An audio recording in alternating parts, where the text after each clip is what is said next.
Oh, you always hope for it.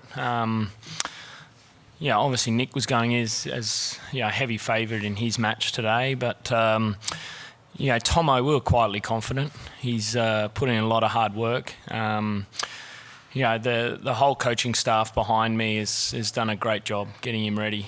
We spent a lot of time hitting with a left-hander, getting ready for this one match because we felt like that was the opportunity to crack it wide open this tie. And Tomo handled the situation brilliantly today and played some great tennis.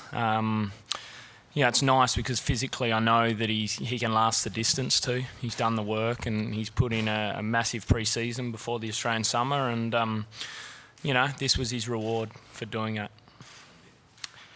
Yeah, Nick, you kind of, a lot of people take it for granted that, you come in top 20 in the world and playing someone outside 100 and you should just walk all over them in Davis Cup. It's not that easy.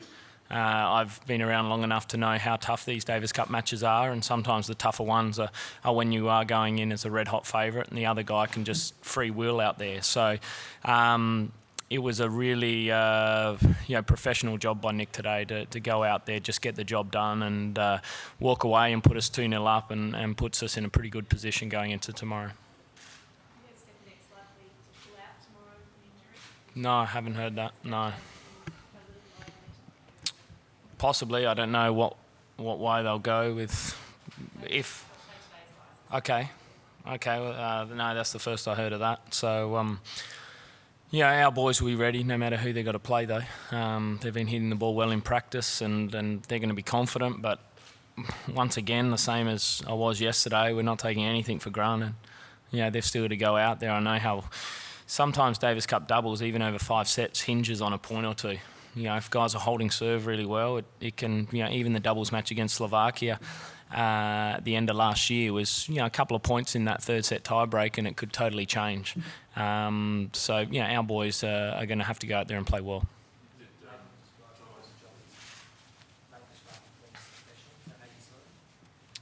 Yeah, I mean, as you said, it's not easy. I didn't really know too much about my opponent today. But Lleyton told me before the match, what he likes to do, what he tends to go, where he likes to serve, and didn't really change too much. My game plan was simple: serve big and play big. So, I felt a lot of pressure taken off me. Obviously, when Tomo came out there today and beat a quality player. Vesely's been top 30, top 40 in the world. So, that was a great performance, and that eased up the pressure on me. I went out there and played freely and got the job done. But there's a long way to go. I think tomorrow the doubles is going to be tough, but hopefully we can close it out.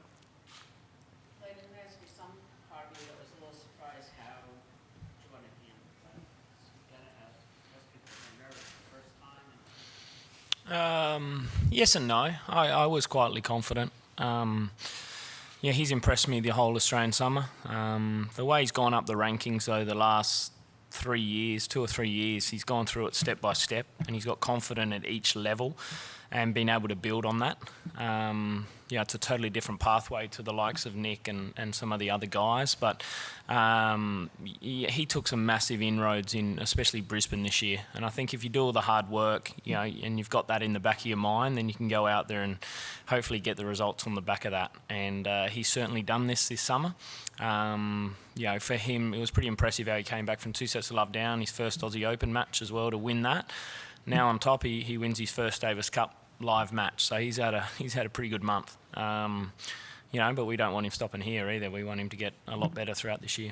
It's important for you to have depth in this team. Obviously, Bernie's not playing and Tanasi's not playing, but if Jordan continues to play the way he will, you'll have really 4 strong singles to choose from going on.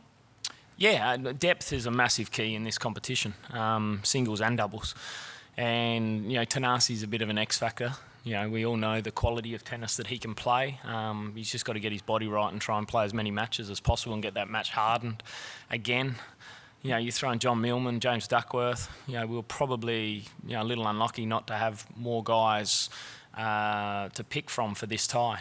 Those couple of guys are injured at the moment and could be out for a little while. So it's fantastic that Jordan stepped up to the plate.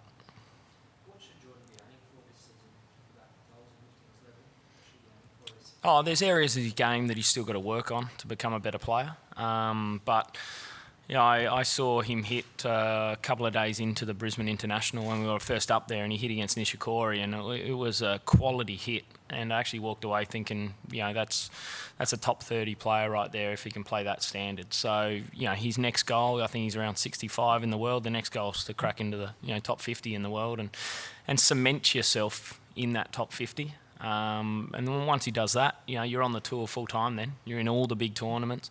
But he's got a good solid base of a game at the moment, and there's just a couple of areas that he can work on to become better.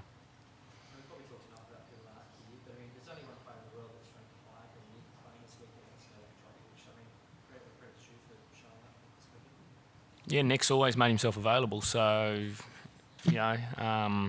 for me there was never any doubting. Obviously he was disappointed after the Aussie Open, but we spoke about it after we won in September against Slovakia and wanted to make it a priority this year, the Davis Cup, and Nick came and trained with a lot of the boys in December as well, started December, and it's just great having him around because the standard that he can take the rest of the group to on the practice court is, it's a positive for all these younger guys and some of the lesser players.